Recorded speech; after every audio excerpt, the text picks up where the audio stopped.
We're going to bring back auto manufacturing to the United States of America. Tell your union head, United Auto Workers, Sean Fain, tell him to not endorse the Democrats that are going to put you out of business. You're going to be out of a job. Doesn't matter what you get on an hourly basis. You'll be out of a job within 2 years. I'm going to make you rich. I'm going to get you a job. You're going to make a lot of money, and you're going to make a lot of cars. Meanwhile,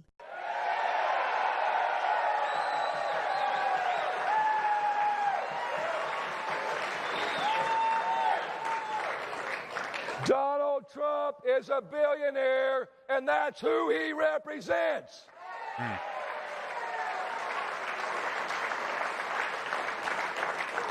If Donald Trump ever worked in an auto plant, he wouldn't be a UAW member. He'd be a company man trying to squeeze the American worker.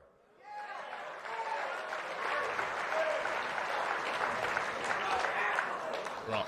Donald Trump stands against everything we stand for as a union, as a society. several months later. Obviously, in the past hour, the Trump administration has made an announcement on tariffs, and I've prepared a statement to address this. I'm joined here by the bargaining committee from Volkswagen for the UAW. Look, we are ecstatic to see an administration finally address the unfair trade laws in this country. And this choice is clear. Joe Biden bet on the American worker. These laws have destroyed the American working class. They've destroyed communities in this country and virtually every state for decades.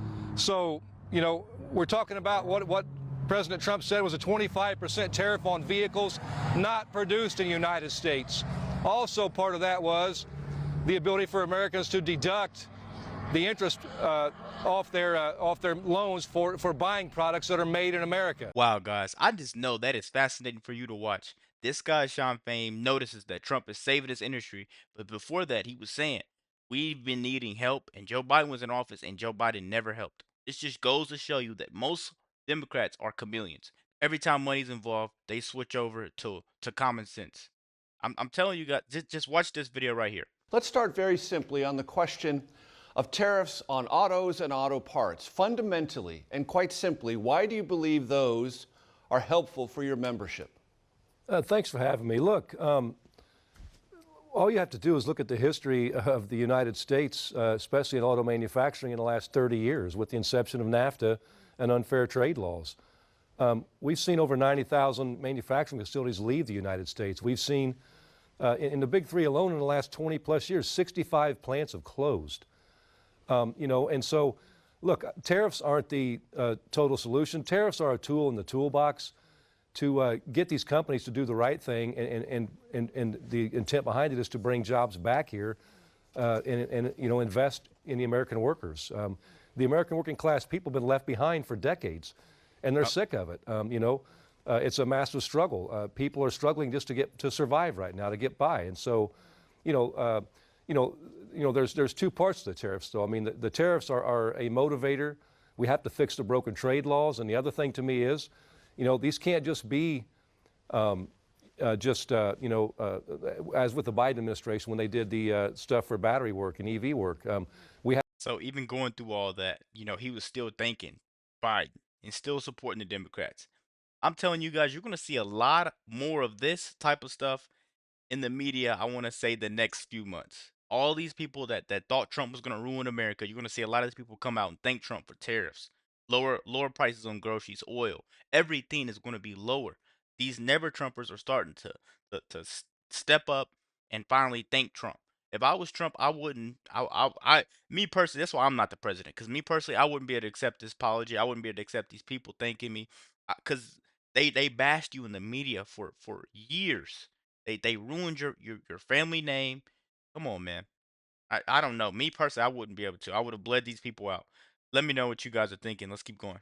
Had to come in and say, no, these can't just be union jobs or jobs. They got to be good paying union jobs that set standards. So the big part of this that gets left out a lot of times is, if they're going to bring jobs back here, they need to be life-sustaining jobs where people can make a good wage, a living wage, have adequate health care, Yep. and have a retirement security, and not have to work 7 days a week or multiple jobs just to scrape to get by paycheck to paycheck. Do you have assurances from the Trump administration as you dialogue with it about those things you just laid out, not just jobs, but a substantial wage, health care, and the like? I mean, that is the conversation we're having naturally. I mean, that's the part of this. I mean, look, I'll be honest with you. Every time we speak, we talk about bringing jobs back, about bringing the manufacturing base back in this country. But it doesn't do any good if they're going to locate them in places and they're not going to have the opportunity to have a union. And so naturally we have concerns. We have great concerns after what happened last night. With the stroke of a marker.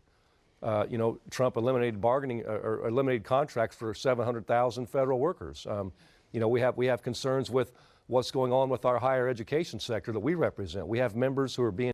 Hey, man, I'll tell you guys right now, I can't stare at a snake for too long. I just can't. It's not in me. Everything Trump ran on, he's doing. He said he's going to bring jobs back.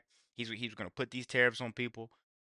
He's going to get rid of the illegals. He's going after the education. He's making America healthy again. Man, everything he said he was going to do, he's doing it. And now these people are finally trying to think of.